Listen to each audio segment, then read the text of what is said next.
እኛ ግን ምናምነው አላህ ጌታችን ነው፣ እኛ ባሪያው ነን። እሱ ፈጣሪያችን ነው፣ እኛ ፍጡሮቹ ነን። ፈጣሪና ፍጡር ምንም ያገናኛቸው ነገር የለም ነው። ስለዚህ ዒሳ የአላህ ባሪያ እንጂ ልጁ አይደለም። የሱ ነብይ መልእክተኛ እንጂ አምላክ አይደለም። ተመልሰው አዳኝ ነው ይሉናል ተባለ። ጥሩ፣ ምን አድርጎ ነው ያዳነን?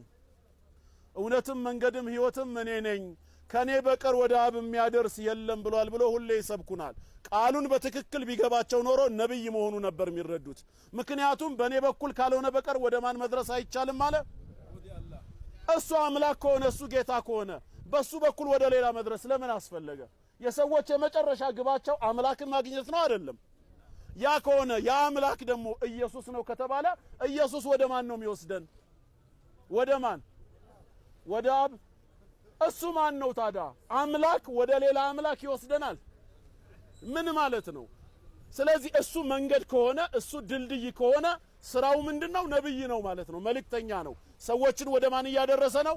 ወደ አላህ እያደረሰ ነው። የሰዎች የመጨረሻ ግብ ደግሞ ማንን ማግኘት ነው? አላህን። አምላክ የሚባለው መንገድና ድልድይ የሆነው ሳይሆን መዳረሻችን የሆነው ነው። ራሱ አምላክ ከሆነ አምላክ ወደ ማን ይወስደናል? ከሱ በላይ ወዳለው አምላክ።